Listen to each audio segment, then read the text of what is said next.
please. Good morning, everyone. Welcome to the New York State DNA Subcommittee. Should like to welcome members of the subcommittee today. Members present are Dr. Sozer, Batzer, Eastman, Kidd, and myself. And two individuals, Drs. Buell and Beaver, are absent, excused. They pass on their regards and regrets for not being present. So we have 5 people, so we have a quorum today. And I should like to welcome members of DCGS and members of the crime law community, criminal justice community, defence community, etc. to this meeting.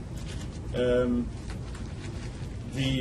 first item for us is to review and approve the meeting agenda. And so the committee has a draft agenda in front of them. So our first order of business is to review this and decide how to proceed. I'll move we accept the agenda. I'll second it. Any discussion? All those in favour of proceeding as in the draft, say aye. Aye. Okay, unanimous, thank you. So the next item is the minutes from the last subcommittee meeting held on May 30th, 2014. And we have a draft meeting minutes from that last meeting. So, any comments or questions regarding this? So, I would be able to entertain a motion to accept. I motion that we accept the minutes. I'll second. Discussion. All those in favour of accepting the minutes as is, say aye. Aye. Unanimous. Okay, thank you. Okay, now we come to item 4 on the agenda, accreditation and lab updates. And the first item refers to Suffolk County, the Suffolk County Crime Lab. And we have some documents provided to us regarding NDIS participation, CODIS eligibility, and email from the FBI CODIS auditor. And we do have a representative from Suffolk County Crime Lab here, in case of any questions.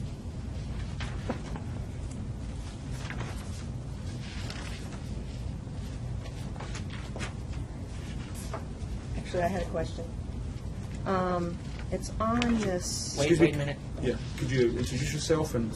Joseph Galdi, Suffolk County Crime Lab. It's on this June 6th letter. I don't know what date this is. A page number. It's over here. On here, on number 3, it has to do with if an item of evidence may have DNA from an innocent person on it, it must be documented that that individual is willing to have a buccal swab taken for elimination purposes. I don't know what, there's not really a page number on this. June 6th letter. June 6, 2014. I have it. Okay.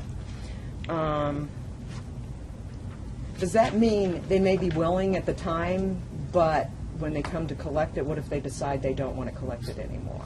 Then that profile will go. That profile won't go in. Because then over here on the back of that, in my binder, number 6, it's number 6B. Documentation that the item of evidence is directly related to a perpetrator. If it's possible that DNA may be present from the victims or other individuals, known DNA samples from those individuals should be submitted to the crime lab. Is it should or is it must? Okay, well, for it to go into CODIS, it's must. We will not put a profile into CODIS in that circumstance unless we've got an elimination profile to compare it to. Okay, should that I'm be not sure put which- in there I'm and trying to clarified? find which document you're. Oh, you. Letter. It's your biological science section CODIS manual, Joe. Oh, okay. Page 4. Okay. Oh, here's the page number. It's a highlighted area. It's under 6B. So it's actually, it should be submitted, tested, and eliminated from the evidence. Right, what we do in these cases, just to explain, if we have a swab of a handled object, for example, in the past we had said we're not going to analyze this until you submit a buccal swab.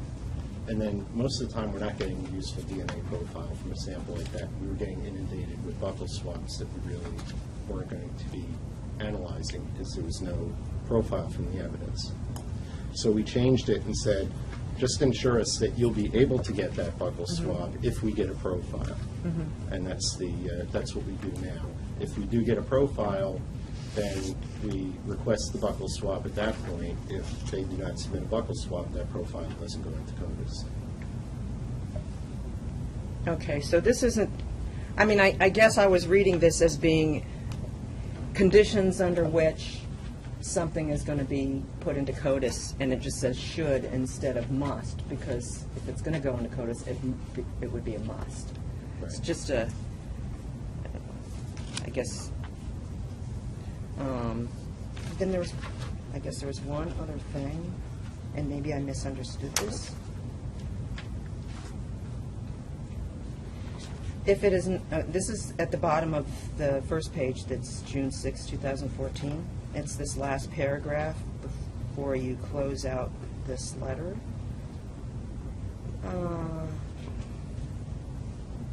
It's about whenever the crime lab obtains a hit on a sample entered into CODIS prior to 6/1/14, the eligibility of that sample will be checked. If it is not possible to confirm the eligibility of the sample, it will be removed from the state and national databases. And then it says the hit information will be forwarded to the investigating agency, so you would forward hit information even though it's not an eligible sample? Yes, and that was based on a discussion we had with the FBI auditor who came and did the assessment of us, and that was actually his recommendation about how to handle it and how labs handle this situation. He said that he's had this occur in many other assessments, and that was his recommendation. Okay. And this was, who was the auditor? Clark Jewett from the FBI.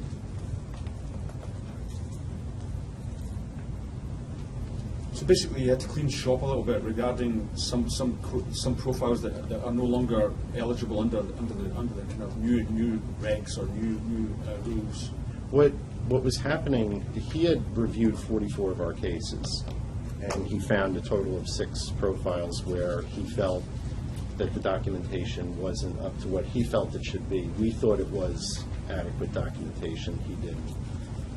So we've tightened up to meet what he explained to us should be. And they're happy with it, right? The industry's happy Yes. with it. Yeah, we sent the responses and the documentation you have, and they sent the response back saying that they're fine. Yeah. Any others? So just to follow up in the letter, item 3, if it may have DNA from an innocent person, that's must be a known innocent person, because before an analysis you have no idea what might be on the sample. Correct. And if I could give an example to explain what we're talking about there, let's say there's a car stolen, and they take a swab of the steering wheel. Well, the DNA on that steering wheel could be from the owner of the car. So we would request the car owner's DNA profile, or in this circumstance ask, will the car owner, will he be willing to give a DNA sample?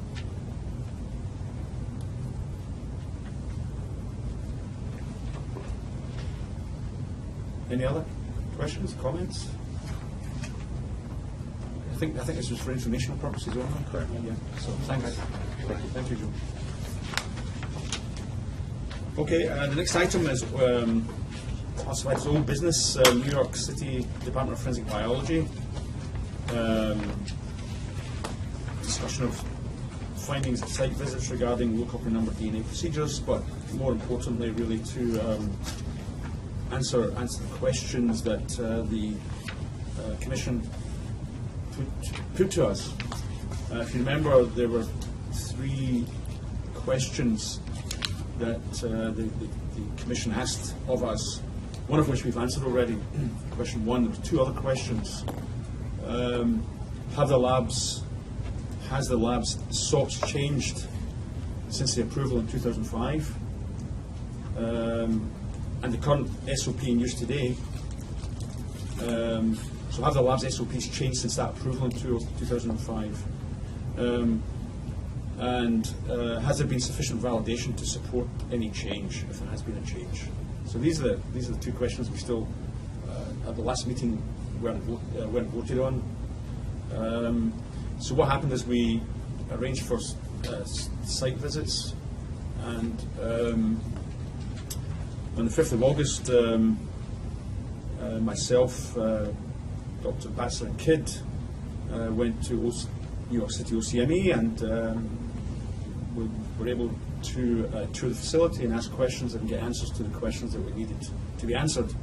And then I believe on the 20th of August, is that correct? 20th of August? There was a scheduled visit, this time by Dr. Sozer and Eastman, to perform a similar site visit, so to speak. So we've visited the lab, and we've been able to discern answers to the questions, hopefully. So I'm going to open it up for discussion, because there's 2 questions to be answered. Has there been changes to the standard operating procedures since 2005? If so, has there been adequate validation done if changes have been made? These are the 2 questions, basically. So I'm opening it for discussion. Otherwise, we'll go to a vote. I mean, we can just talk about what we did. Yeah. So when Allison and I went, before we went, we actually took the 2005 procedure and the current procedure and pretty much went page by page to say, is this, it may be here in this section, can we find it in another section? Have there been changes? And we found changes, and we documented all of those changes. And then when we went for the site visit, we went through every one of those. And I don't know how many validations you looked at, Allison? They validated and validated and validated. I saw every single just slight change, and they had just extensive validation. I mean, I looked at validations that were over and above their high sensitivity procedure. But we saw some minor changes. Some of it was just the way they documented the way the SOPs read. Things moved around a little bit. There was an environmental change. They moved to a different laboratory, so obviously, but the basic procedure did not change. Thresholds did not change. Number of cycles did not change. There were the actual procedure itself was unchanged. I don't know. Do you? I mean, like, for example, they're using new software to analyze it, but Allison looked through that whole validation on that, and so that's kind of, we went number by number all the way through. 2000. I mean, it's 2005. It would be surprising if there weren't any changes made to a document since 2005. The question is, are they substantive changes, and do any changes require internal validation? That's the question, because if they then perform internal validation, then that's the other question. So, and that's Like when they upgraded to new software, they did the validation that was required to do that. New instrument. New New instrument. instrument. They But that's just a validated performance that. check. That's a Yeah, performance check. I mean, It's not really a all of that. validation They as did such. everything that they would need to do it was appropriate, and Yeah. Any other comments? Well, you were there, Yeah. but I think I certainly did not go through the document as thoroughly as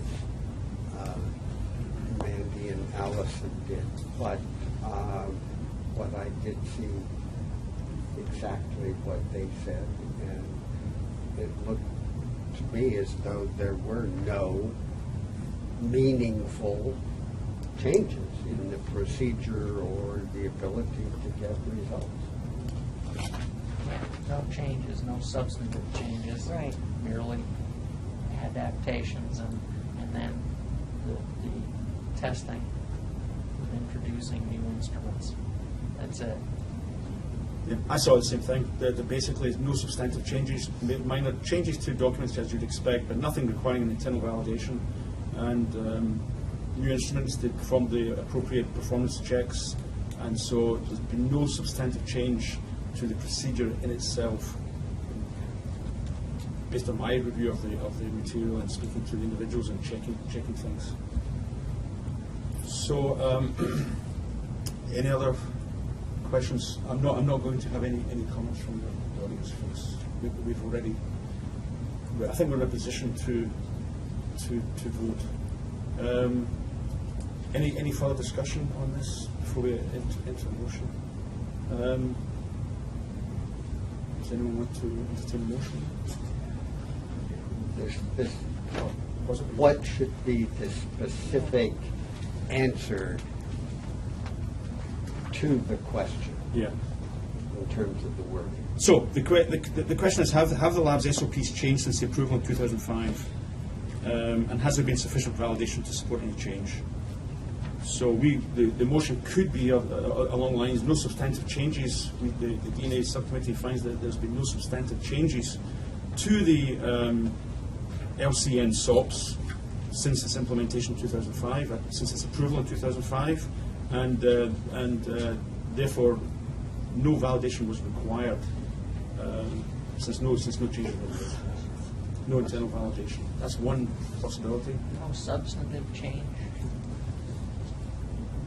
And changes that were introduced based on instrumentation and location were adequately. Are we answering the question, however? The question is very precise. Have there been changes, and has there been sufficient validation to support any change? So these are the two questions. A one-word answer to the first question is yes. However, they are not substantive. And to the second question, any of the changes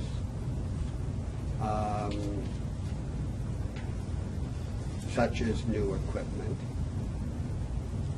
have been adequately validated Or performance checked? or performance checked. I'm not sure in terms of the legalese, validated or performance checked.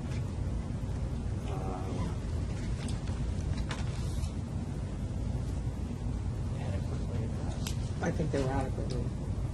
I think when we were there, we felt like they were thoroughly and adequately addressed if there were any changes between those procedures, and that we walked through the lab and the appropriate controls and processes were in place as well. Absolutely. There were no red flags. Right. Absolutely. No. Very impressive, in No substantive changes. So we Changes still that- don't have we're still just chatting right now, so we don't have a motion as such. So, I mean, I think there were changes. It's obvious. Yeah. They went to a whole new building. Right. And it Yeah. changed, But- you know. The question is, if changes were made, did they require validation? That's the question, because that's the question that they really want to know. If changes have been made, has there been a validation study done? Right. So, there've been no substantive changes to the procedures apart from routine performance checks of new instrumentation and software, and consequently, no internal validation studies were required regarding the procedure itself, right, the actual procedure, the LCN DNA procedure, no validation was required, since no changes to the LCN DNA procedure were in fact made. Is that the truth, or in terms Was of the what we think? GMapper ID a performance check or a validation? Well, it was, I thought it looked like a validation to me. Yeah, I would, Yeah, yeah, I mean, think it was. If they want to call it a performance check, I thought it was an extremely thorough performance check that could qualify as a validation. Is a performance check of software a validation? Well, they ran plenty of sample files through. I just thought it was extremely thorough. Call it a performance check. I guess you can't really validate. So let's try and move on. software if you're Let's not try and doing move on here, because we're something getting, along with it. this is precisely what some individuals want to happen in this committee. We get based on words and wordsmithing, etc. So let's just try and be very precise about Okay. what we're saying here, and think about what the questions are. Right? The question is: have the lab SOPs changed? They have changed. Have they changed substantively? Have they changed substantively? No. So let's just put as a potential, right, as we go through this. There have been no substantive changes to the LCN standard operating procedures employed by OCME. Is that a correct statement? Yes. Yeah. There have been no substantive changes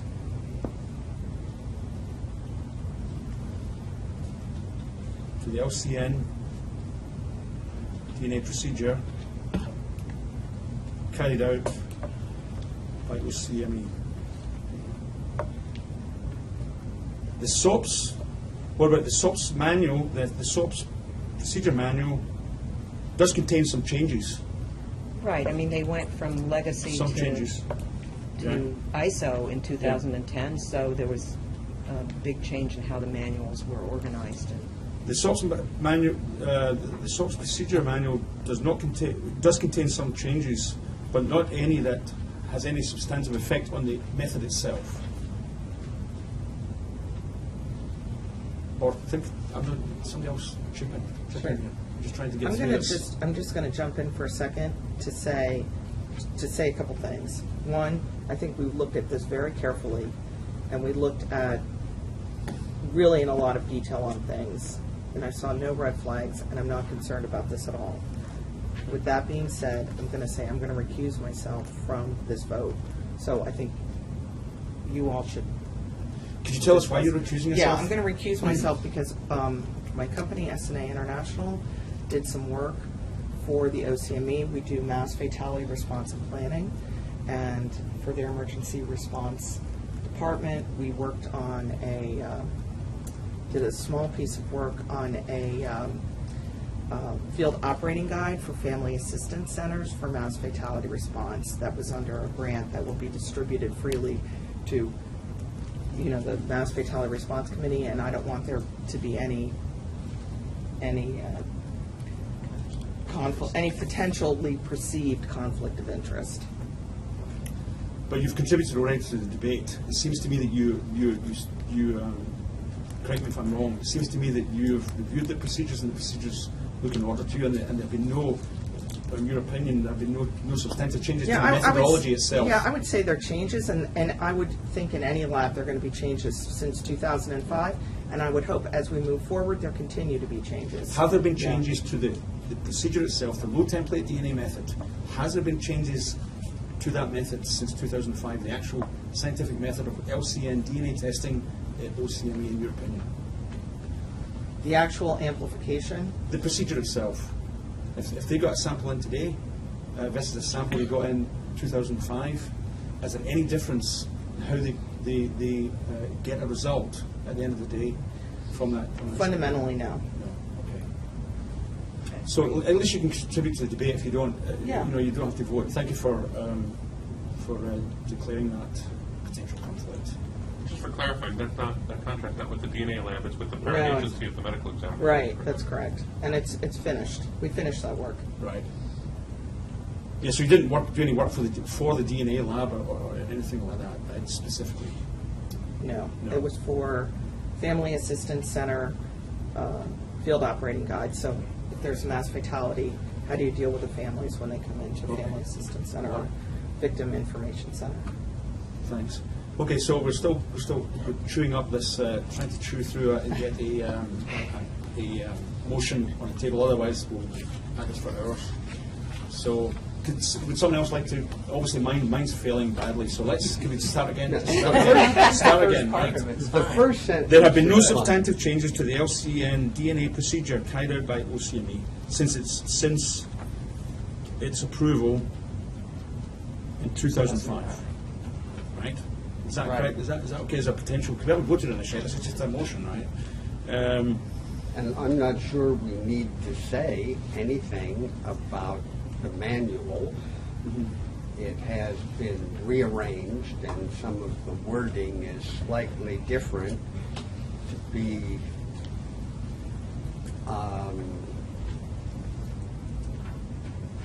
consistent with new accreditation requirements.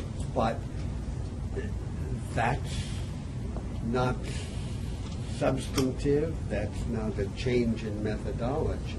And I think I'm going to follow on with what Ken's driving at here. Sometimes less is more. Yeah. No substantive changes. Right, that's fine.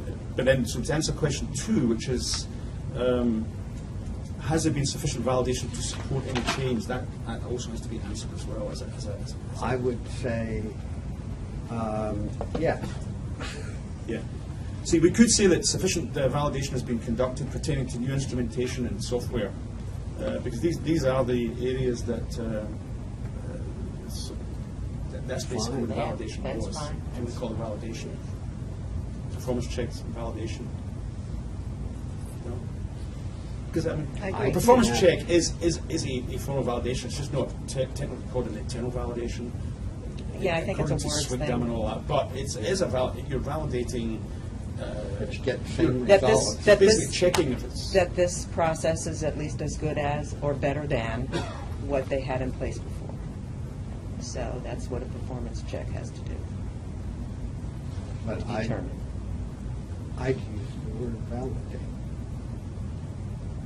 I'm That fine would with be that. my preference. I'm good with that. What was that, Ken? I said, rather than performance check, I would use the word validate. Yeah.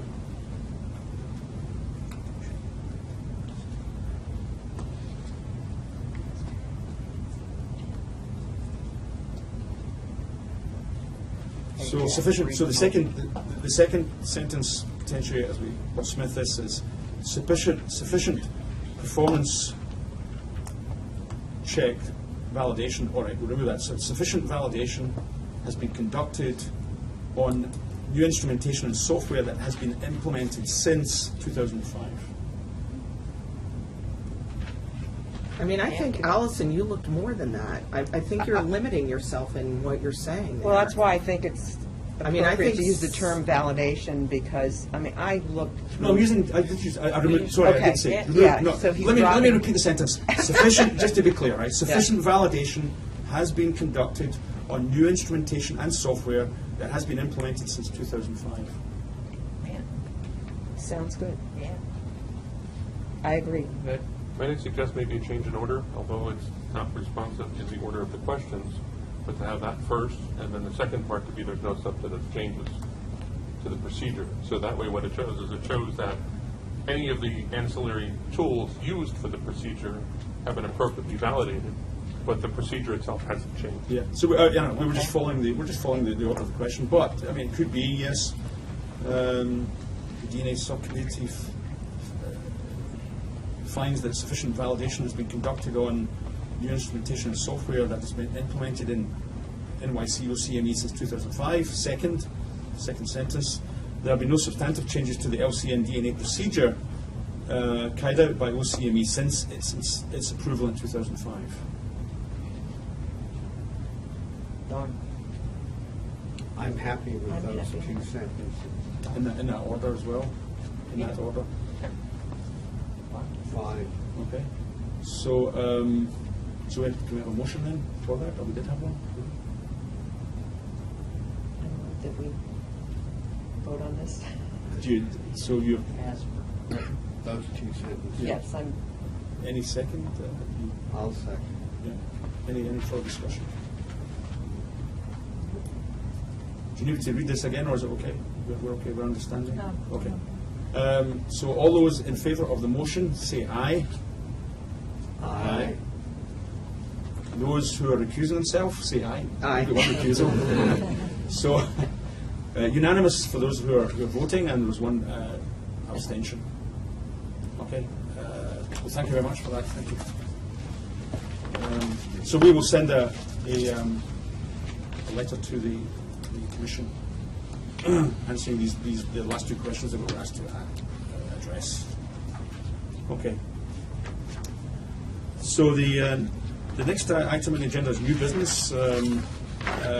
First one is New York State DNA Data Bank Global Filer Express Validation. New York State has performed a validation study on Global Filer Express, and so we have a representative from New York State Police who's going to give us a 15-minute update. Could you just introduce your name and who you are, sir? For those that don't know me, my name is Tom Leach. I'm Associate Director of Biological Sciences in the New York State Police Department.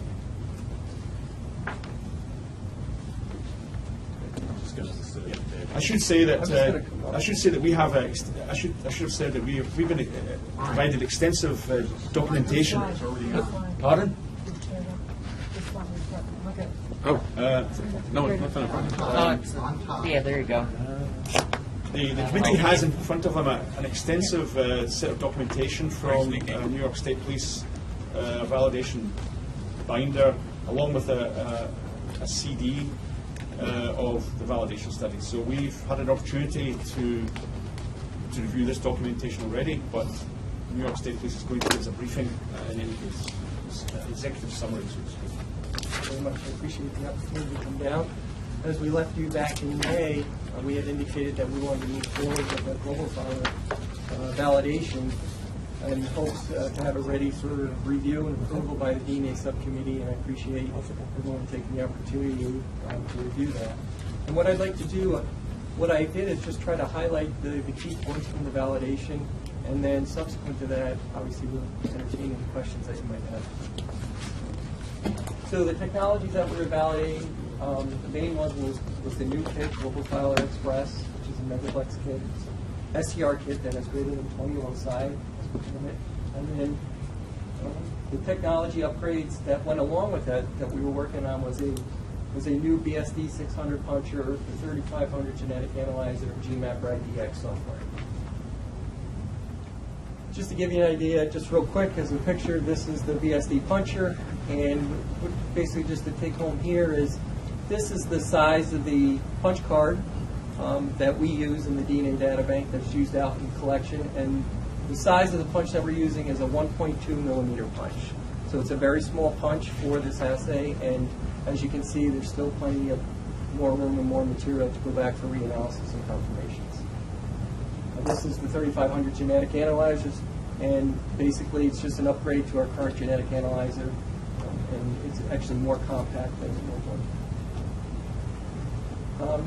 I'm just going to get into the validation studies that we did. As you saw, were in concordance with the quality assurance standards for databasing laboratories, and for the precision study, what we did is run multiple injections for the global filer allelic ladder and looked at precision for each of the loci.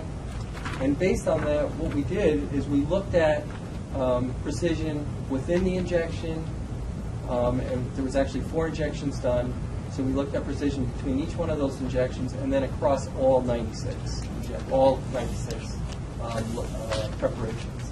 And what we saw with Global Filer is that and on the 3500 genetic analyzer, we had a very tight range in precision. Our goal was to stay less than 0.167 base pair in sizing precision, because 3 times the standard deviation of that would have been 0.5 base pair, and we were trying to make sure that we were able to resolve single base pair differences. So excellent sizing precision, as you can see, well below the 0.167, and we had one outlier right there. But again, starting arsenic at 0.07. And no significant difference in migration rates. We did a number of sensitivity studies. The first was the thermocycler sensitivity study, and basically what we were trying to do here is just determine what would be an optimal range for the number of cycles for amplifying with global file kit, and what was used as a positive control. And our determination of a successful sample was it had a complete profile without labeled artifacts. And with that said, we were using a positive known control to do this, but know that our samples going forward would not be quantitated anyways. We will still see variation in quantitation, but we want to just get an idea of where we were with the sensitivity.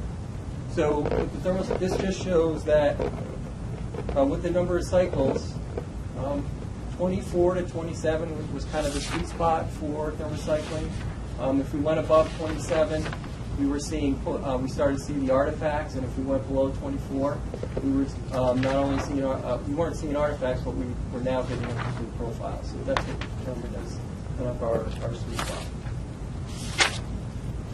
We also looked at the sensitivity of the instrument, and basically wanted to look at what we did here is the validation team ran multiple negative control samples to look at the baseline that was generated from the instrument. They looked at the average baseline of each of the negative controls, determined the standard deviation, the average peak heights of that, and then they did two different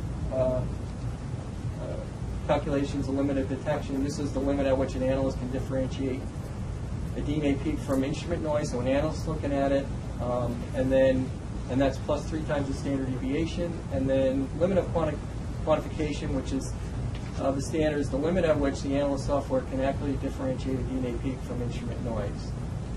And that's defined as the average baseline height plus 10 times the standard deviation. Okay. Uh-oh. Is that it? We got No, we I got think you no- hit the the power button down under the table. It looks like it's coming back on. Yeah. Just take time to warm up. It's back on again. Yeah. It's on its way. Is that the power button on here? No, it's not. No. I'll just take. I was just going to change direction just for a second and say something. That when we have a lot of documentation to review, and it's really helpful when we get documentation to, if they're tables or something else, if there can just be a sentence or two to say what that is, and also if there's a date on the documents, and also if everything's page numbered. So if we're looking at something, if I want to go back to it, I can't say page 57, if, in an overall document, if that's possible. I think it would make our review more efficient.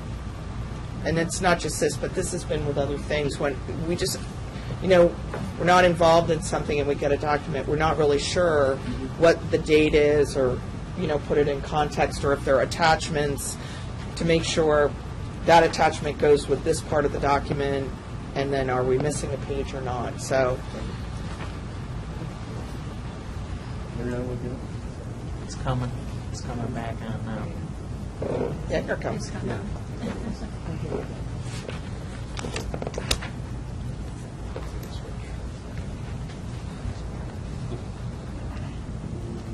All right. So in regards to the 3500 sensitivity study, so the average that we saw in the baseline for the negative controls was for each of the dyes is listed right here, quite low.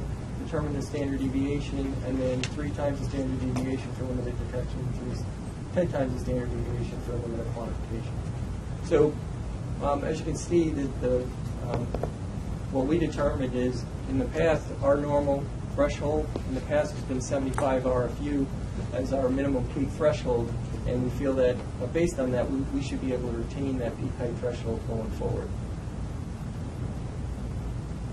We also did a kit sensitivity study where we looked at the actual kit, and purified known DNA control was serially diluted. And in this particular case, the a serial dilution was made, and then blank punches were placed in the well accordingly, and then the serial dilutions were applied to each one of those punches, to the corresponding well for each of those punches to try and simulate a sample being on the punch. And then for samples that were greater than 10 nanograms, they double loaded the number of the amount of loading for that particular work. And dried on the punch before analyzing. Sorry. You put it on the blank punch. Yep. And then allowed it to dry before analyzing it. I'm not sure the length of time they allowed it to dry, but they basically, I think that's exactly what they did. I just don't know the time they allowed it to dry. This is the results of the kit sensitivity study, and again, just showing between 0.625 nanogram to 10 nanograms, we saw that we got complete profiles with no labeled artifacts. If we went below that, we started to see incomplete profiles. And if we went above that, we actually started to see labeled artifacts. Now, there's an asterisk on the 20 nanogram, and during the study, we saw some inconsistency with creating that serial dilution after we got above that 10 nanogram. So what we can say based on the study is that between this range is basically the sweet spot for amplification for loading.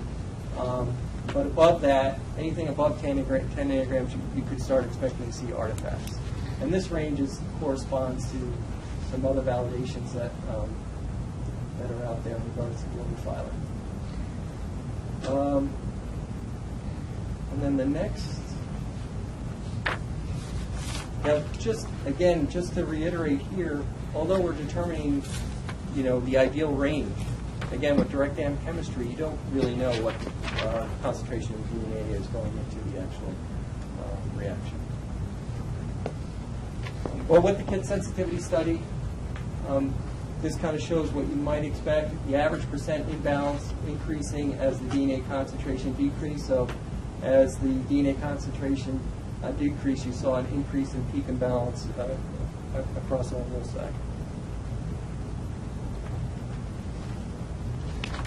We also did a stochastic study in which the validation team went back and looked at samples from the validation that had incomplete profiles, and they identified 50 loci with incomplete profiles, meaning there was at least a dropout of one allele. And they compared the expected, to do this, they compared the expected call at that locus to the observed allele call. And then based on that, they recorded the height of the allele call that was there, that actually labeled, knowing that there was an incomplete loci at that locus. We determined the average peak height and standard deviation observed of the observed alleles at the incomplete loci, and then based on that, defined the stochastic threshold is defined as the average peak height plus 3 times the standard deviation. And based on that, the average peak heights of the incomplete loci in which an allele call was made was 89.88 RFU, and then the standard deviation was 15, where 3 times that gives us a stochastic threshold of about 135 RFU. We also did a reproducibility study where 4 separate plates were created, 4 amplification reactions, 4 separate C preparations, and based on the result, 18 samples were run as part of the reproducibility experiment. 12 of those samples consistently generated full profiles. Our criteria for the validation was that we wanted full profiles and acceptable profiles, profiles that we would accept in normal practice of Concordance, and then of that, all 12 of those samples produced concordant and reproducible results. Samples, and that's just reiterating. So. We did a contamination study in which we just did checkerboard and zebra stripe, and there was no evidence of SCR peaks in the data from any of the wells that contained blank FTH card punches. And finally, the Concordance Study, which I just want to explain in more detail. The Concordance Study is a study in which we ran a large number of samples, databank type samples, to show that with these samples we get concordance results with known results. results that we know we have previous known results for. We ran 12 projects in which 846 samples were determined as acceptable profiles, and acceptable profiles mean they were acceptable for our interpretation guidelines and would be allowed to proceed and go up to quotas. Of that, 843 showed full concordance across all loci. There was 3 instances where we saw a discordant result at one particular loci for each one of these samples. And I just wanted to go through that in a little bit more detail. Can I ask you a quick question? Yeah. They were back on the previous slide there. Are those profiles there, they were reviewed by TrueAllele or they were manually reviewed? These were all reviewed in GMAP IDX. So this Oh, okay. validation does not include TrueAllele. This validation is strictly GMAP IDX software, not used as an expert system. But the previous profiles that you're comparing to, that you, It's possible that the profiles that are being compared to could have been run in Identifiler, Profiler Plus, because what we did is we took both blood and oral samples from previous analysis. So, yes. and then they were reviewed by TrueAllele, and They would have been. This work was all done previous, so we had a known result for these already. Yeah. So they were done. Those were done in with a different kit and possibly a different software. okay. So what we did see here is that we did have, like I said, three instances where we saw a different result at a particular loci for each of the samples. So in this particular case, this sample was actually run previously with Identifiler, and the call was an 18, a homozygous 18, and it did and as you can see, you only see that homozygous allele call, and this is TrueAllele, Allison. And then this was run in Global Filer Express as part of the TrueAllele validation. As you can see, we resolved 2 peaks with the Global Filer Express, and we got a 1618. What this actually is a primer site mutation at VWA, and when Life Technologies designed the primers for Global Filer Express, VWA was one of the primers that they actually redesigned. So Where's the mutation? How far from the 3' terminal? I'm not sure what the mutation would be, but I know that they introduced new SNP type primers around that sequence to resolve the null mutations that were occurring at VWA. Presumably this was repeated, of course, right? I would guess. Sorry? This was repeated this Yes. multiple times. So it's Yes. No. This is this is a reproducible result. yeah. The next one is similar to the primer site mutation, except in this case, it's a severely imbalanced peak. So we're not quite getting a null mutation, but it's a peak that's something genetically is going on here and is causing that primer not to sit down as efficiently. And based on our thresholds, we have a 20% cutoff threshold with databasing. And with Identifiler, when this was run in Identifiler, this peak actually was above the 20% threshold. And when it was run with Global Filer Express, it actually fell below the 20% threshold. So this was about 24% of that peak. This was less than 20% of the major peak. So this is not uncommon in database analysis, not uncommon with samples. And we currently in our procedures have methods to deal with these types of samples, whether they need to be reworked, re-extracted. So this was not a surprise to us either, was the primer mutation. And then the last one was the one that was the most unusual. But what it turned out to be is we had an artifact that was masking an allele. And this artifact was characterized as an artifact based on what they were seeing in other colors. But what took place is, I don't know if you can really see the tracing, but it's really tall. So you would know it's an artifact, but in this case, it actually totally masked this other allele. And so with Identifiler, it was a 10-15, and then with Global Filer Express, it produced a 10. So in this particular case, this is a little bit different. We've identified an artifact that we're seeing possibly with either specifically with the sample or with the kit itself or the Can you point out the allele bins on that for me? They're not labeled on the bottom, so. These aren't totally matching up. Right. They're two different. Yeah, So yeah. This is going Just to be the bottom. On the this- top, they're labeled, but on the bottom, yeah, they're not. So this is going to be the allele bin for 10. 10. And then this is going to be, if you're going to go 1, What's that, 11, 12, 13? 4, 5. So this is going to be your 15. Because it doesn't look like it's Yeah. Right. 15. The artifact doesn't- isn't a the arti- bin. Right, exactly. And I think that's, sorry. Yeah, so this artifact, for whatever reason, and I think, maybe this has kind of why things got, we thought it was an artifact and it wasn't masking, we didn't think it was masking anything, is that you would have expected to see like a shoulder coming up here or something, and then the analyst would have said, let's rerun that. But it clearly looked like an artifact, and based on the, I think another... And what kind of artifact, I'm sorry, how Yeah. did you just, what type of artifact was that? Well, we're not sure what that artifact is. We're trying to characterize it. What's interesting about this artifact is that we ran the sample, and we got it again from the same sample. So we went back, re-extracted, and we got the same artifact. Really? Yeah. So it's specific to the sample, it's It not could be an specific. I mean, I can't artifact say in for the sure, green but dye. that's what we're evaluating now. And what we know is, we're one of the first lab. We're not the first lab, but we're one of the first labs that we're actively pursuing this kit, and we really like to be the ability to bring this online and implement because it has so many other benefits that we realize we're going to run into some of these issues. And what we will work with the manufacturer and work and try to determine these artifacts and characterize them as come up.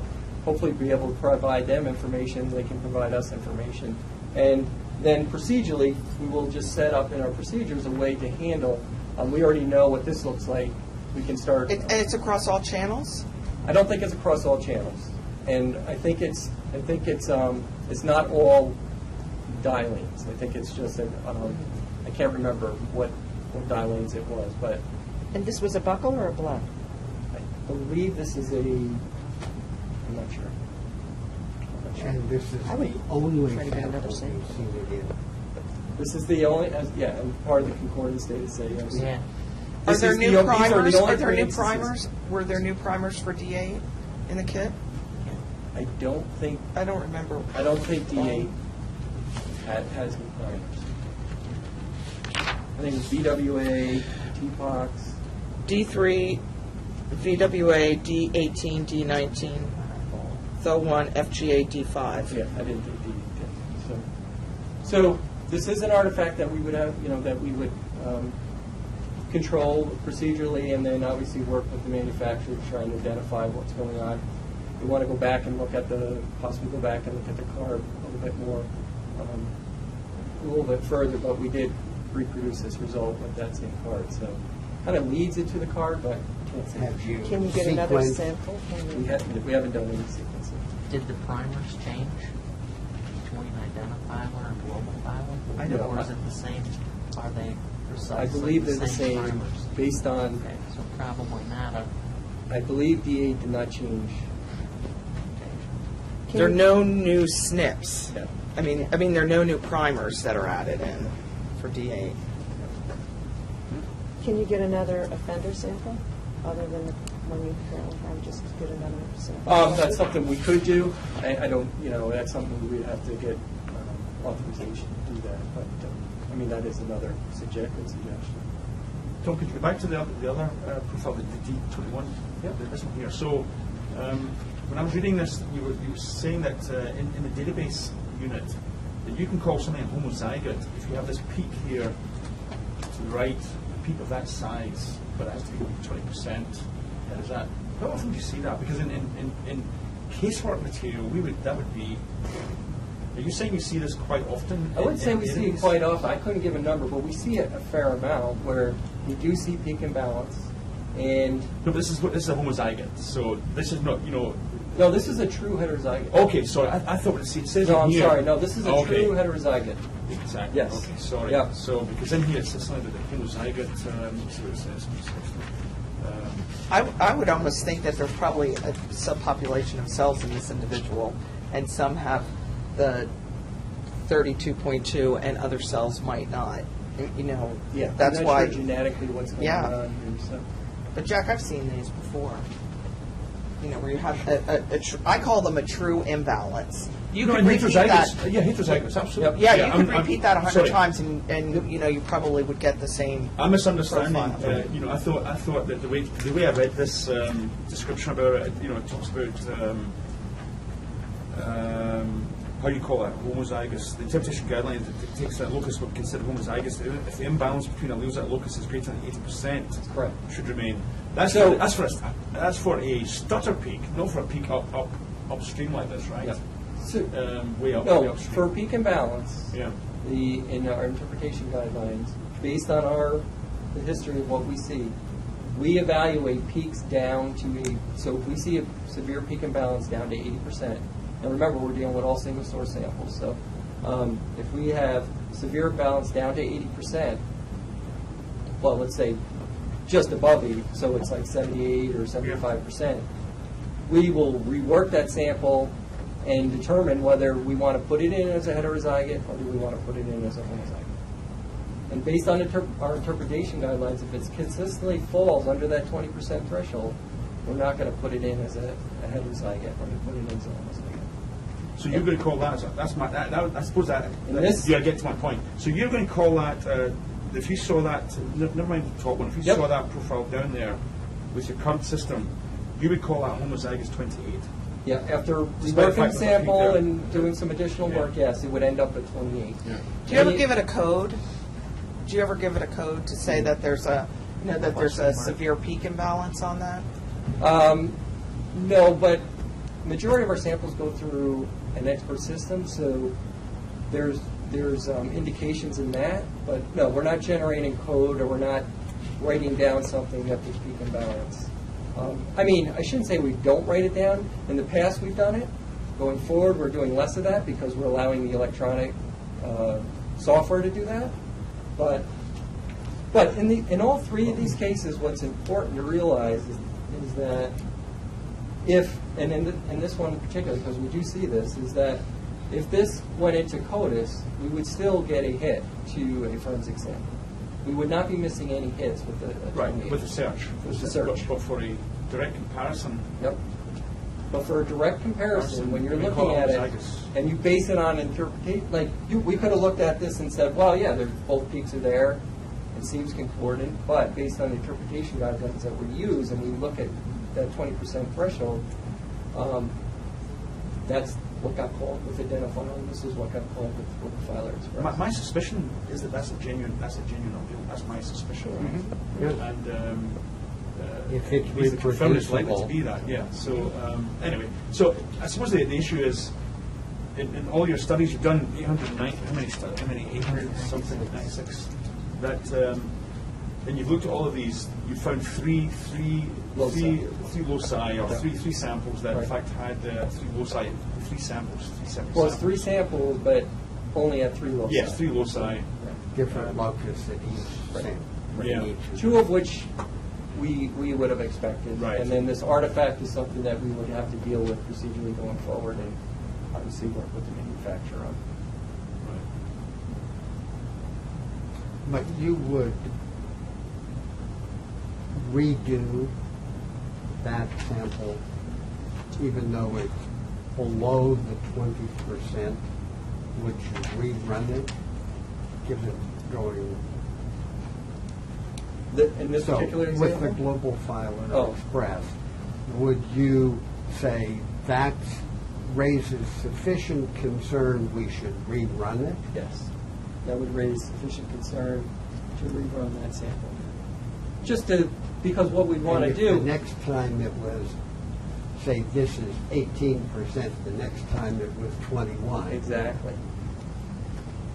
It's possible even for that same sample that we will run it 5 times, 3 will be above and 2 will be below, and just based on, the conditions of when it ran. Right.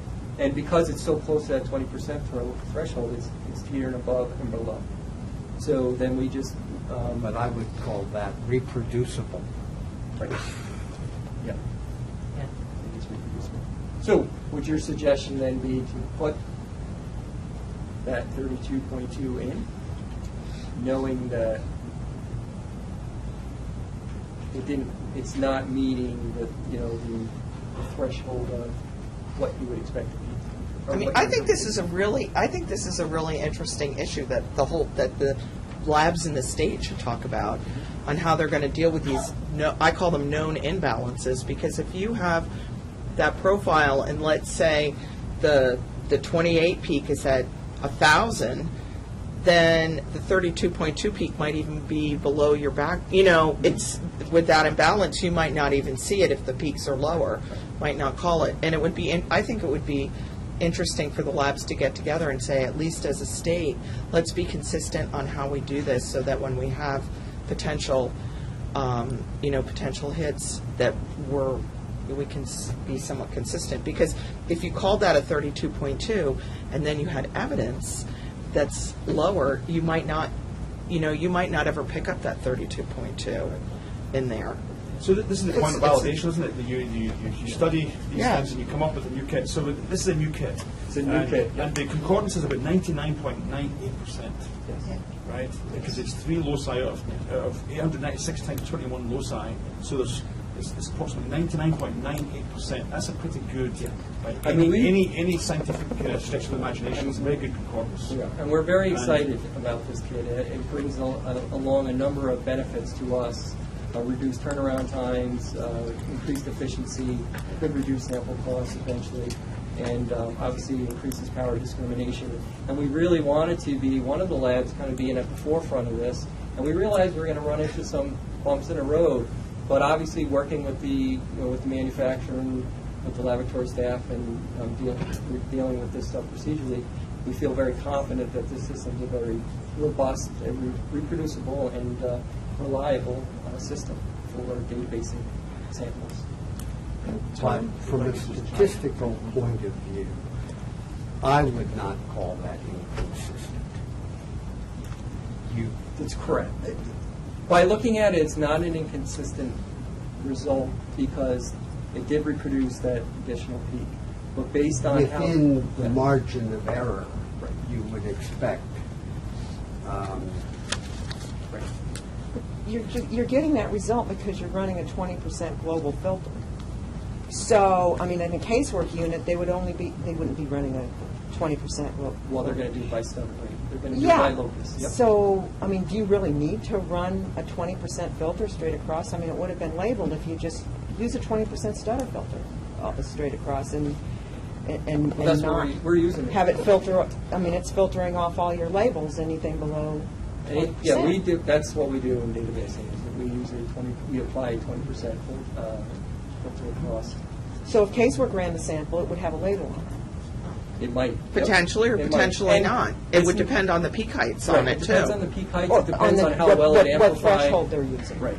And that, I mean, it's all speculation. But we have had in the past where a local lab from the state will call the state Concordance Administrator and say, we have a hit. It's high at all loci except for one. It's moderate. Can you follow up? We'll get in contact with the lab and we'll identify that. This is exactly what we have. Ray, do you want to introduce you? Yeah, my name is Ray Whitman. I'm the lab director for Tom's lab here at the New York State Police.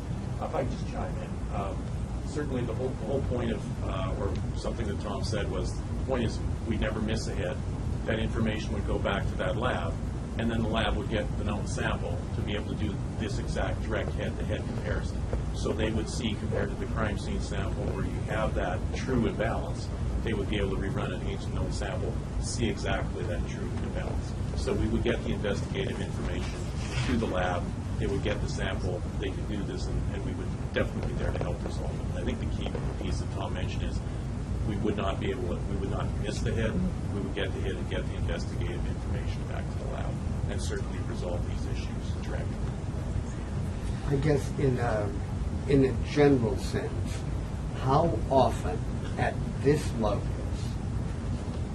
did you see this level of imbalance in all of these, however many, 800 individuals? So we can certainly look at that. I'm not sure I mean, I could definitely go back to the validation. and look at that and see if there is a correlation there with that particular locus. That is something that we could definitely do. Because this could be a unique allele. Yeah. I mean, I've seen these before. All these things, happen. You could probably test it. And this one's unique because it's right at that 20. It's right at, Right. It's right at that threshold. So, And I can think of lots of genetic reasons this could easily. These are fully expected. I mean, if you take two new kit, a kit that's different from a previous kit, we're expecting to see some level of non-concordance.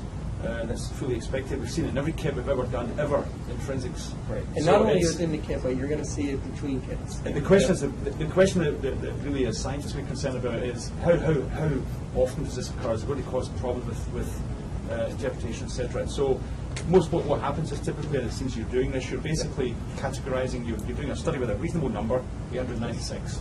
You're categorizing some variants, you're doing further work on them, and as time progresses, there'll be continuous improvement with the company themselves.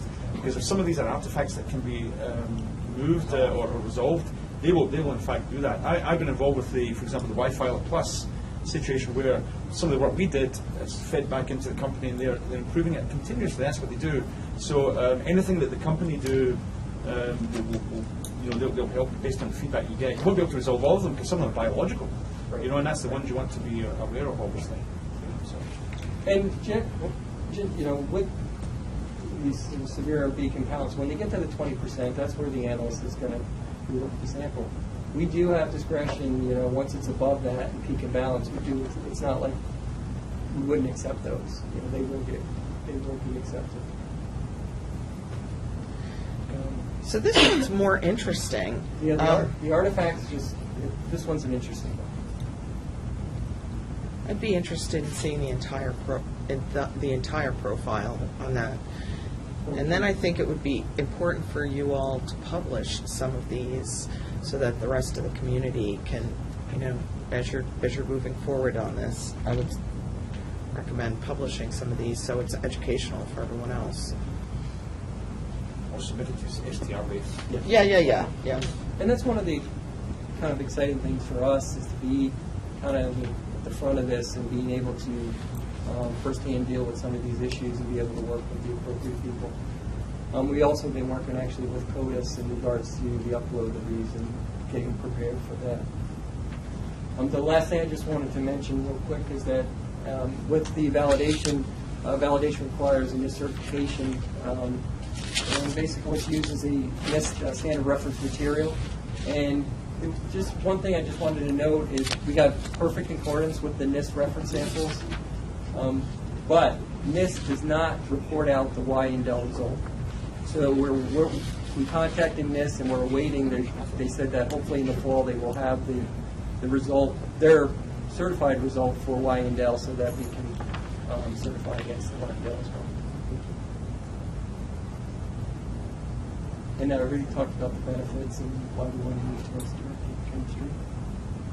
This was just to give you an idea, just in the lab itself, in cutting back time, what the direct amp chemistry does is it eliminates extraction, quant normalization, and PCR setup. So based on time, we're looking to decrease our time almost less than half just in the lab.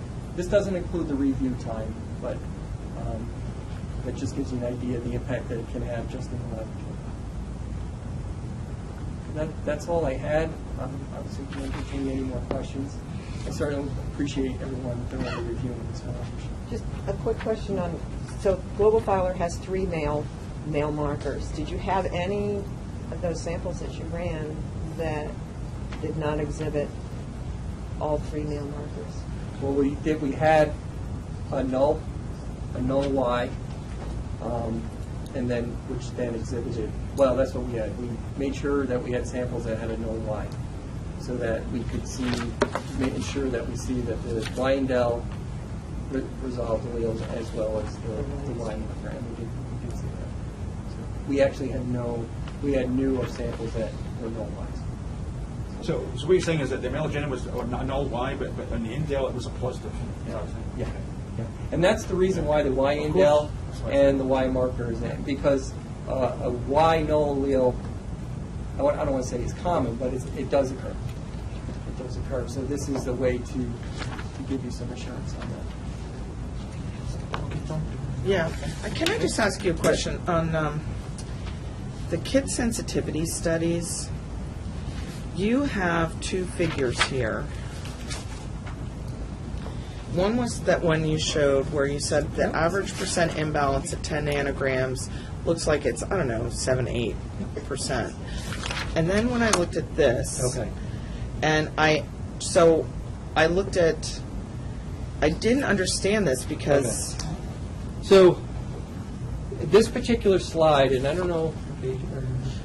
page 5 of 5 on the kit sensitivity study. So So this- about a third of the way through. What we were trying to show here in this slide is that although overall, when we look at peak imbalance across all loci, you see that gradual peak imbalance become more as you decrease in concentration. Right. But what this is showing is that when you look at each of the particular dyes and at each one of the concentrations, and you look at, say, for example, in green, and you look at the 0.625, that exhibits, in green, the most peak imbalance.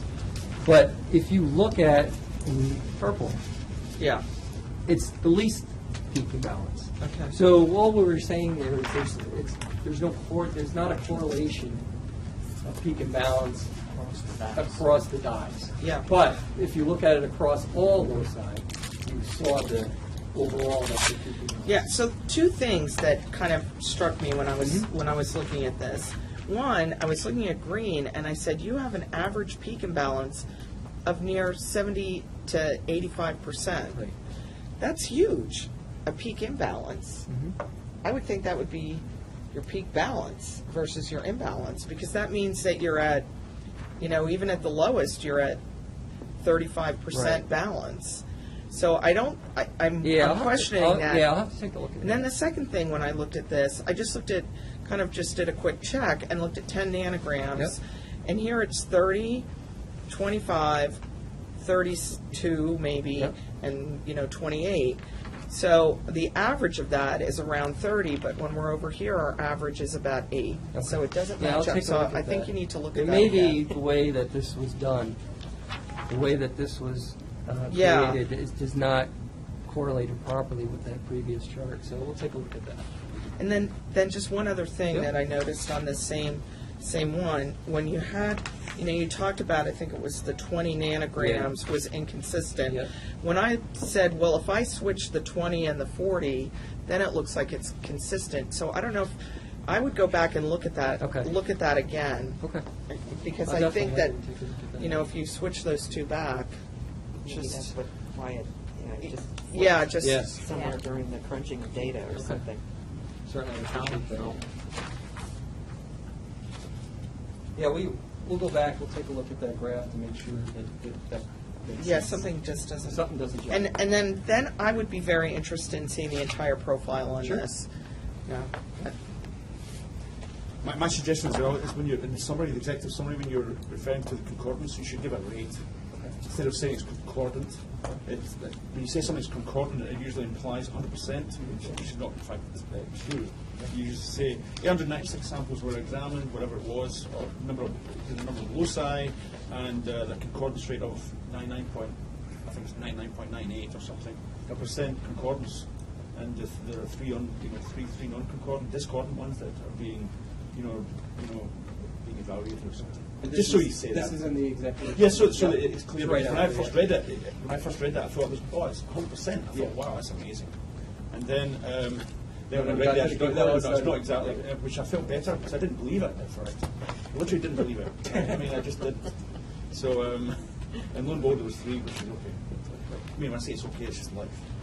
But anyway, any further comments on this discussion? I don't think that it's necessary to have any vote on this as such. This is an informational. I think originally, we're seeking approval, so I think with your approval, that goes up to the commission. Correct me if I'm Oh, so you wrong. do want to vote? We are asking for approval to proceed with, Okay. if you approve this validation, so we can actually put it into, we'll go to the commission for vote, and then they will approve it to actually for use. So you're seeking this committee's approval to proceed with using this methodology for samples. database For samples. database analysis. With There was no manual review. forensics done with this. It was all With manual database. review? This is with manual review with this time. So what we found is, in the entirety, this is certainly very reliable. It gives us an extremely big boost in potential efficiency. Obviously, we have to train people, bring it in. We still would like to improve our rework rate, but we still have our existing system to go back and do additional samples. So we would bring this in and apply it to samples in order to put it into the database. Yeah, we certainly didn't see anything in the global filer that was, we felt that was very reliable, robust kit. And, through the concordance and the validation study, we feel it is a very reliable kit. And so it's obvious then that in our discussion here just now that it will require, I'm going to guess, we'll discuss it, that this will be for manual review. Is that sufficient, or do you want to come back and I guess really the question is, TrueAllele has been approved for use. Right. Certainly there will be the version of TrueAllele, which we do have. We're just working with it to use it for the expert system. We're not using it at this time. We envision it. We can come back and demonstrate to you that TrueAllele, is capable of being used effectively in global filer if need be. I don't know. Is that something that's necessary? Well, I don't know, I'm asking the committee, Yeah. what do committee members think about this? Because obviously, they're seeking approval for the use of Global File Express for database sample processing.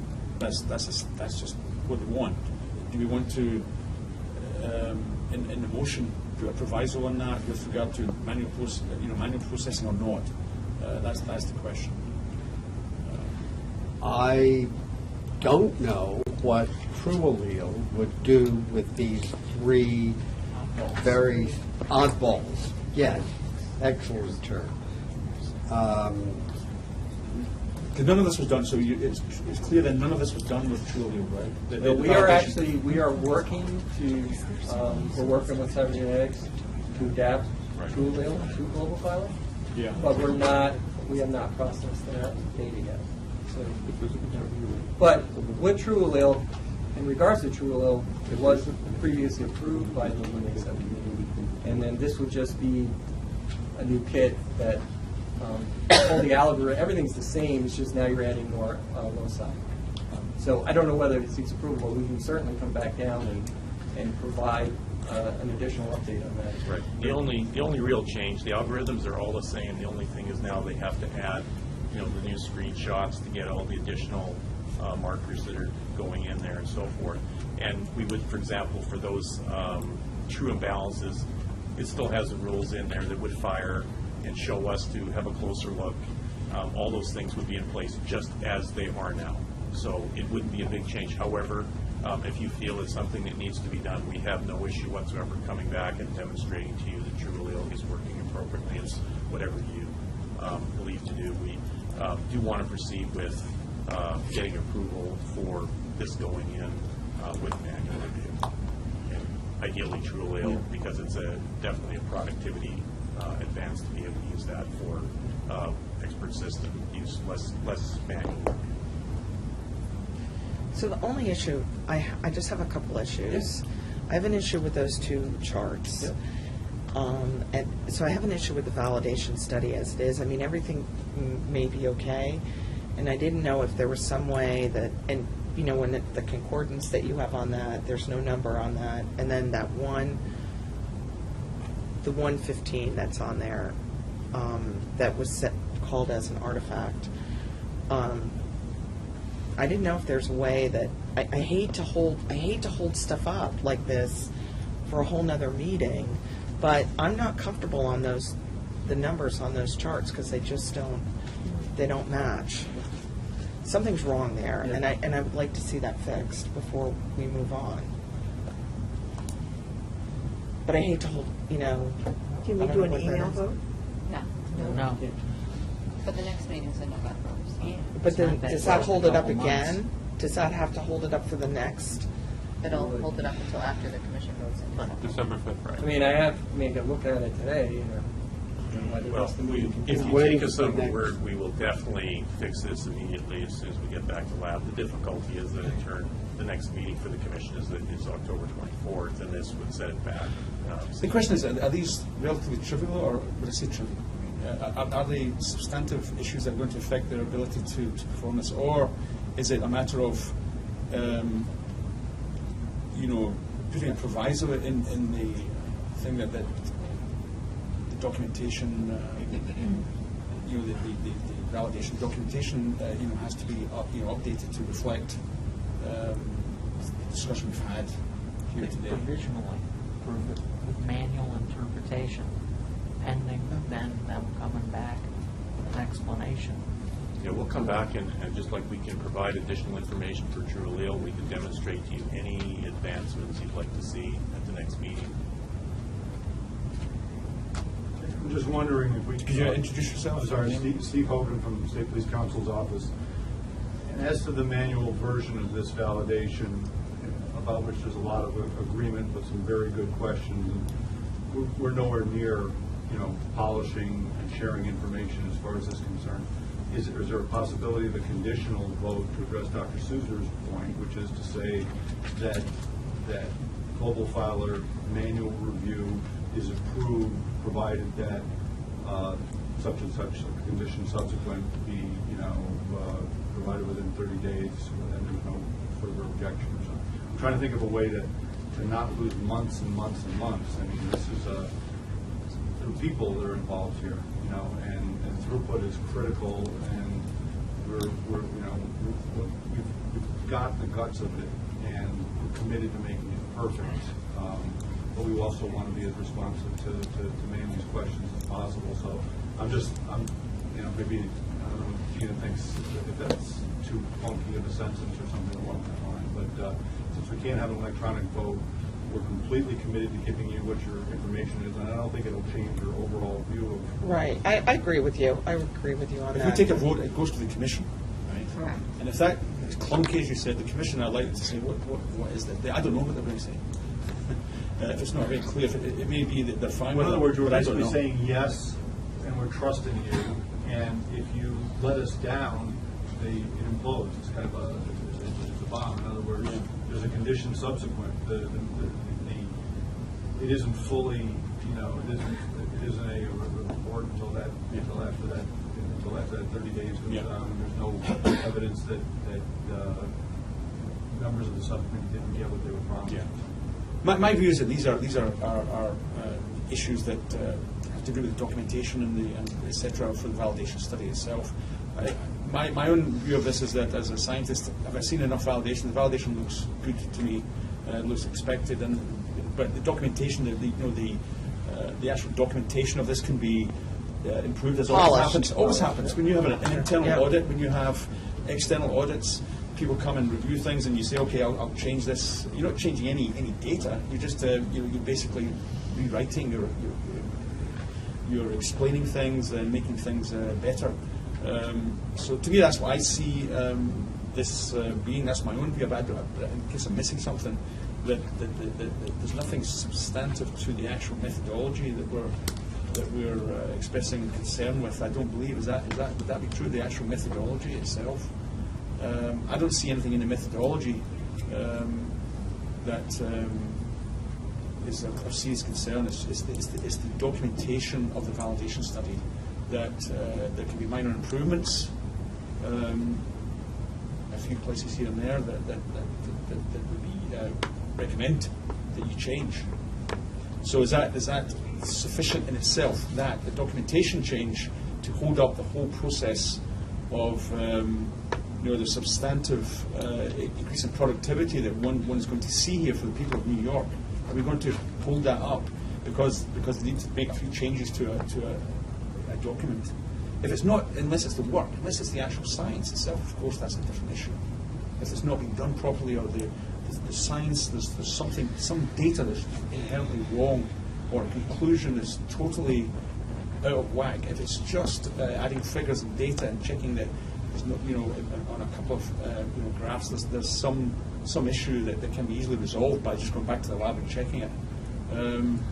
So that's my feeling is not to hold this up if we in fact vote that it's acceptable. That's my view anyway. Everyone express their views if you want.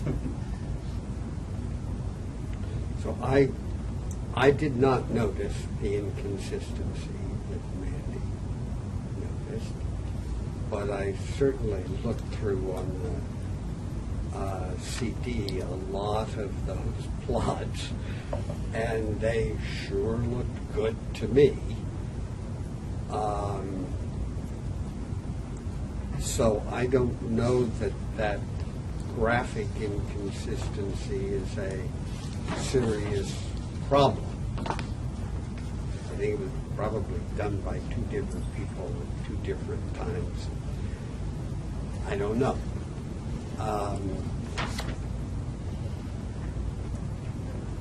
So I don't have a problem. I agree. I really don't have a problem as long as, that you do look and see what the source of this oddity is. And What about coming back to the next meeting? So if we vote on it, say we vote on it and see it done with the vote outcome as yet, can't preempt that, but then you would come back next meeting and give us an update on what you've done as well as a possibility. I would probably say, I think they should immediately look at this and get this resolved. Oh, yeah. And have a resolution to that. And then you can come back and update us at the next meeting. But I would think, I agree with you. I think that there's a lot of benefit with this, that a lot of work's been done. There's a lot of, there are 3 inconsistencies, and I wouldn't even really, I'd say there's 1. I don't know if I'd say that there are 3, because, with new primers, that's just something new. And I don't want to hold up this, because I agree that there's a lot of benefit to moving forward with this for the state. But I think that should try to resolve that right away. Well, beyond right away. Yeah. Including your paginations and the labels. Oh, the paginations and stuff like that were more for our convenience, but the other. Well, we're interested in continuous improvement, so Right, we're right, knowing right. every single thing you have to say, and we'll be right back and fixing them all. So what I propose is we do 2 things. One is we make these changes immediately and submit something immediately. I think when I say immediately, within the next 2 weeks. Yeah, what makes And sense. then at the next meeting, we would come and give you a full update on how we've proceeded, including with Trulio, just so you can keep your fingers on the pulse of what we're doing, and we continue to build the confidence that what we're doing is appropriate. Okay. Okay, thank you. Thank you very much. So then we should entertain a motion. And I suppose one of the questions is, a potential motion could be that the New York State DNA Subcommittee approves the use of Global Filer Express for database sample processing by New York State Police. That could be the statement. We could also add another statement or not. The other statement could be the DNA Subcommittee recommends that certain minor changes be made to the validation documentation. If you want to put it in writing as such, or we don't put it in writing, we just told you that that's what we expect. So that's potential options as well for a motion, to have one with just a simple sentence, or the other one is to have this additional sentence if you feel strongly. It feels strong enough to say that certain minor changes to the the validation documentation should be made. My preference is to have the first one without that, but I don't see that we need to add that second sentence. It's in the record anymore. yeah. I think it, with manual manual review, should Be in the first sentence. be in the first sentence.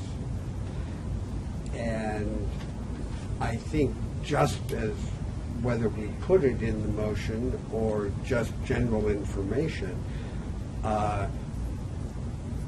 we would like to see documentation of the application of the true allele before it is approved for routine use. So in other words, the New York State Police, if we voted to say that that this is applicable for database processing and with manual review, subsequently you would have to come back and say we've done some further work. Here's Trulio, etc., etc. Would that be acceptable in terms of your productivity side of things, from your perspective, or is it going to cause a problem? Well, certainly. I mean, we're just to lay the cards on the table. If we can't use Trulio until it's approved, there'll be your approval and the commission approval. So it just means that we won't be able to use an expert system for some time, even though we might get it ready, done, working great. We'd have to wait for some number of months. So we would definitely have a productivity slip with having to put more people on reviewing the profiles to put them in the database. So you've already. That said, if you feel strongly, then So you've already validated Trulio as an expert system. correct. And the only difference is now you're using a new kit. With new On a new platform. loci. And we have to review that. That's right. It would be, the Trulio validation would need to be done because it is a new kit. Also, it's a new genetic analyzer. So those two.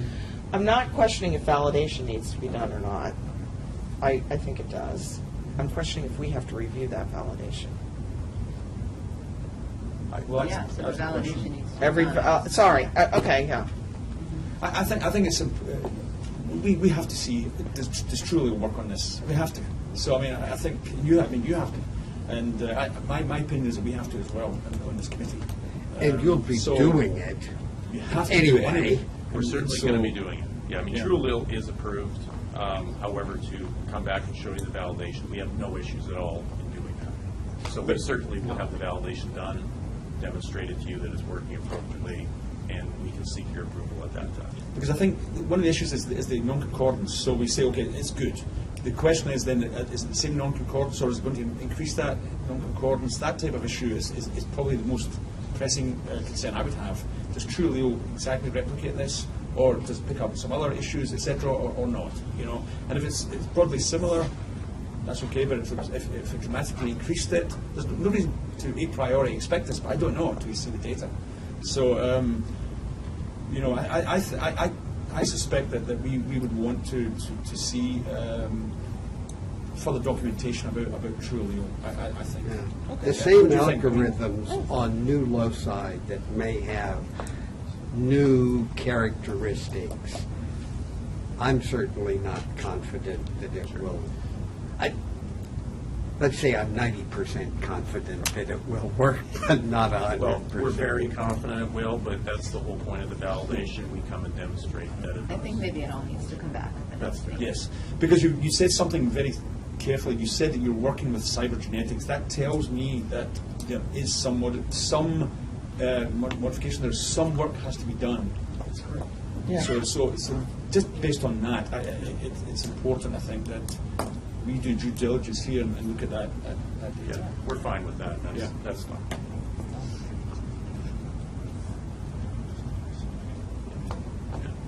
So would your preference then, Ray, New York State Police, still to have us vote on you being able to do this soon Yeah, regarding once it's through the commission, I mean, etc.? certainly, we'd like If they- to get approval to move ahead with this. With the because- manual. With the manual, Okay. because part of what we project is certain, like any tool.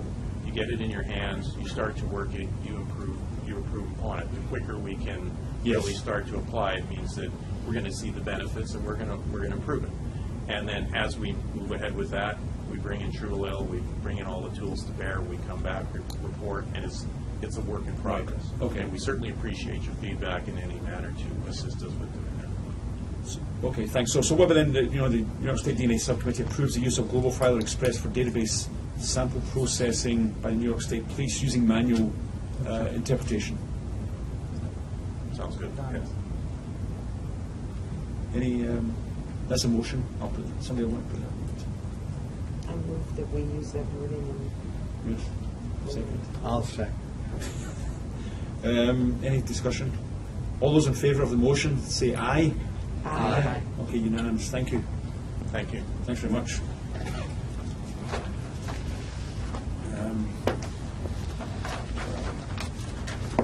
So the next item on the agenda is partial match update, and Brian Gestring, I think, is going to. Yeah, so There's the a oral brief update, update. the oral update, we try and do it every one of the DNA subcommittee meetings. So far, just for general numbers, in total, there's been 72 names that were requested as part of the partial match program. Of those, 28 did not pass the statistical threshold. 44 had names released. Of those that were released so far, there were 3 relatives identified. In one of the cases, the relative identified, it was a burglary case, and there was actually, it was thought that the evidence that was found in the location could have been kicked from a communal area, so there was no further action. The remaining 2 arrests were made, one for a burglary case, one for a serial homicide, and there's been 1 conviction to date. So 39 of the cases are closed and 5 are active. And there was one, seemed to be that one high-profile case in Suffolk County. Correct. Got national. Right, that was the most recent one, which essentially the partial match process identified the brother of the person that was the offender in the particular case. That person's been arrested and associated with 2 homicides, potentially 3, and potentially more they're investigating. Wow. And that was picked up by this partial match policy and no Yes. other method. Yeah. It's good to know that it can work.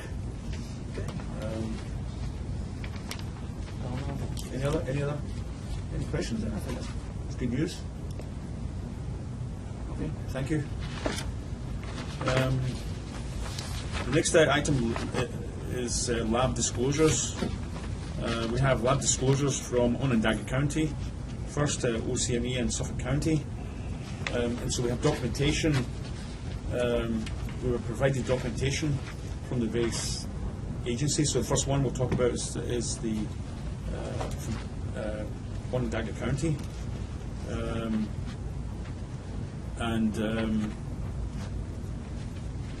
Apparently Kathy Corrado Corrado. is available by phone if you Available have questions. if This there's any was presented questions. at the May 30th meeting. And this is, we just had an update on the June 12th letter, and that's why Yeah. you've seen it again. But if you have any questions for Dr. Corrado, I can reach her. Is there any questions or comments regarding that?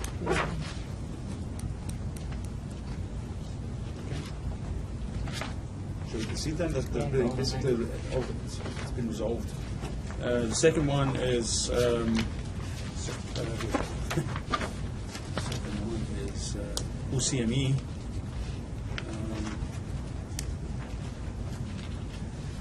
And of course, we have representatives from OCME here also. If there are any questions.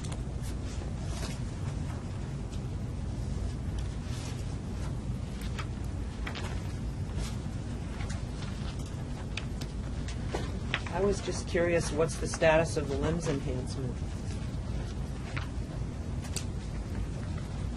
Hi, Meredith Rosenberg, Quality Assurance Manager.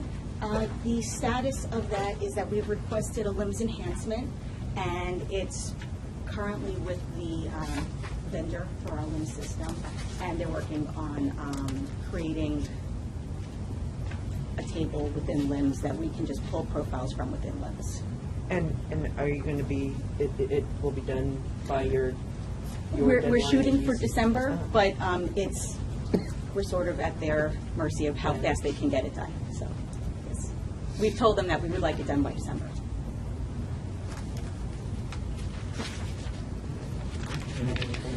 I just had, I had written a note on here, just a question. When you're doing your review of your cases, do you use checklists? People do have checklists. The more experience, like after 16 years, I have my own mental checklist that I go through. Some people have a physical checklist, but we don't have an official checklist because we can't guarantee that somebody will check something off on the list that they've done something but didn't necessarily do it. I've audited laboratories. We have other assessors in the lab who've audited laboratories where they've seen checklists used and something was checked off as done but was not actually done in the case file. So we don't feel like that's a very solid way to ensure that every aspect of review was officially done.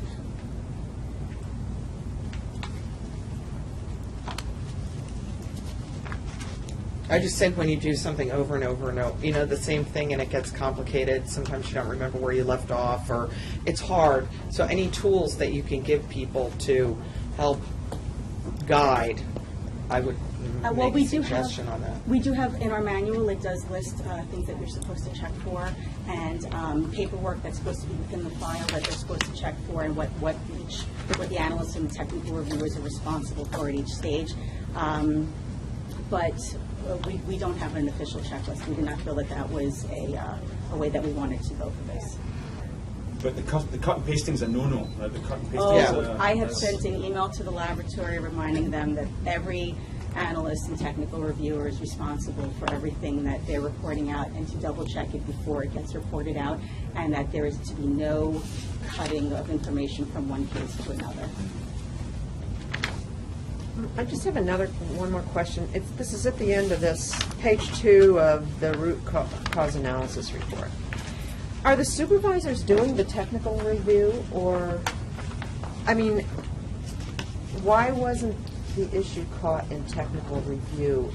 Isn't a second read being done? It's difficult to determine exactly why it was not caught in the second technical review, because this did occur over 4 years ago. Mm-hmm. So we can only surmise as to what happened 4 years ago. What I can tell you is that 4 years ago, our caseload was a bit different in what was pending review. So the supervisors may very well have been relying a bit more on the fact that the analysts did in fact put the correct profiles in the table for their review of the comparisons. I can also tell you that I did myself confirm that the profile that was compared properly, even though it was the incorrect profile. So probably the electropherograms were compared, but those weren't compared to the report. The electropherograms were not. It was the technical reviewers used the table that the analysts created to make the comparisons, and they just relied on the analysts that they put the correct profile for the defendant's profile. So they weren't doing an actual second review of the electropherograms to verify the reads? It would be indicated that might be the case, but as it was 4 years ago, I really couldn't say exactly what happened. So that's definitely not going on now? No, not at all. And our workflow is entirely different. Reports are now generated approximately 2 weeks after testing is started, I should say. And so we don't have that sort of review backlog anymore. So everything being done on a quicker basis indicates that any issues will be caught almost immediately. Okay, any other questions or comments? No? Okay, thank you. The third lab disclosure is Suffolk County Crime Lab.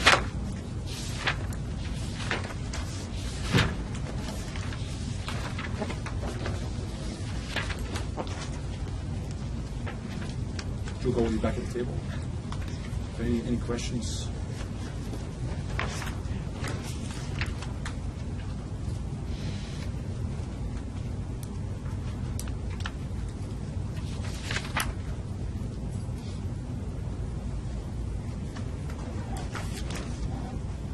Just for your record, the DNA subcommittee was first notified of this issue back in December 2nd, 2011.